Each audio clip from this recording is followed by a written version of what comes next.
ఇప్పుడు కూటమి ప్రభుత్వం ఎన్డీఏ అలయన్స్ ప్రభుత్వం ఏర్పడింది. ఎలా ఎలా ఉంది అసలు ఆ ప్రభుత్వం నుంచి మీరేం కోరుకుంటున్నారు ముఖ్యంగా? స- చెప్పిన ఆ వాగ్దానాలన్నీ కూడా అమలు జరుగుతూ ఉన్నాయి. ఉదాహరణకి ఫస్ట్ సంతకంలోనే మెగా డిఎస్సి కానీ, పెన్షన్స్ కానీ, ఇలాంటి ప్రోగ్రామ్స్ స్కిల్ డెవలప్మెంట్ కానీ ఇవన్నీ పెట్టారు. అది ఒకటే ఉదాహరణ. డెవలప్మెంట్కి కూటమికి వైఎస్ఆర్కి డిఫరెన్స్ ఇదే ఒకటే. వాళ్ళు ఎంచేటికి బటన్ నొక్కి ఇవన్నీ చెప్పి మోసాలు తప్ప డెవలప్మెంట్ కానీ, ఉద్యోగస్తులు కానీ, నిరుద్యోగ వృత్తి కానీ ఇలాంటివి ఏమీ లేవు. ఇవన్నీ కూడా చంద్రబాబు నాయుడు గారు చేస్తూ ఉన్నారు. దీనికి ముందుగా చంద్రబాబు నాయుడికి మా ఉదయపూర్వక అభినందనలు. ఆయన డిఎస్సి వేయటం కానీ ఇవన్నీ కూడా పెన్షన్స్ కూడా ఇవ్వటం అనేది మేము అభినందనలు తెలియజేస్తూ ఉన్నాము. సార్ ఇప్పుడు గత మాజీ ముఖ్యమంత్రి వైఎస్ జగన్మోహన్ రెడ్డి గారు ఇప్పుడు ఈ సంక్షేమ కార్యక్రమాలు ప్రవేశపెట్టారు కదా, వాటికి ఆర్థికంగా లోడ్ బడ్జెట్ అనేది ఉండిద్ది, పథకాలు అనేది అందించలేమన్నారు. ఇప్పుడు అంతకు డబల్గా ఇస్తామంటున్నారు కూటమి ప్రభుత్వం, సాధ్యమైతే అంటారా? చ- మరి మనం ఖర్చు పెంచుకునే కొంది మిగతావి కూడా పెంచుకోవాల్సిన ఆర్థిక వనరులు కూడా పెంచుకోవాల్సిన అవసరం ఉంది. అది చంద్రబాబు నాయుడు గారికి ప్రపంచం మొత్తం తెలుసు. ఆర్థిక వనరులు పెంచుకోవాలి, అభివృద్ధి చేయాలి అని చెప్పి మార్గం ఆయనకి తెలుసు. దాని ప్రకారంగా చేసుకుంటాడని చెప్పి మేమందరం కూడా ఆశిస్తూ ఉన్నాం. సరే, ఇది ఒక్క మాట. ఇప్పుడు ఏదైతే ఉందో ఈవీఎంలో ఇప్పుడు చాలా దేశవ్యాప్తంగా చర్చ జరగాలంటున్నాడు జగన్మోహన్ రెడ్డి గారు.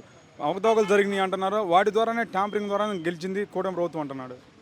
దానికి అందరికీ కూడా తెలుసు. గత 20 సంవత్సరాల నుంచి ఈవీఎంలే జరుగుతూ ఉన్నాయి. అవన్నీ కూడా పెద్ద నిపుణులు కూడా వేశారు.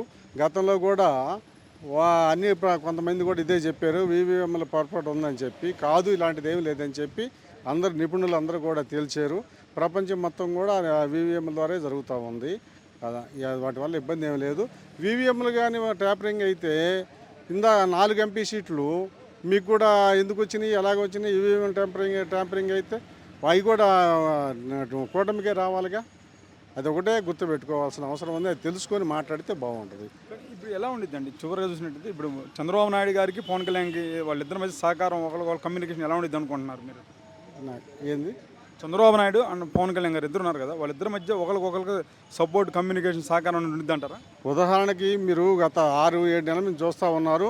సీట్ల సర్దుబాటులో కానీ, మేనిఫెస్టోలో కానీ, డెవలప్మెంట్లో కూడా ఇద్దరు ముందుగా కూర్చొని ఏమేం చేయాలని చెప్పి అనేక రకాల డిస్కషన్లు చేసుకుంటున్నారు. అవసరమైతే పవన్ కళ్యాణ్ గారు ఒక మెట్టు తగ్గుతూ ఉన్నాడు.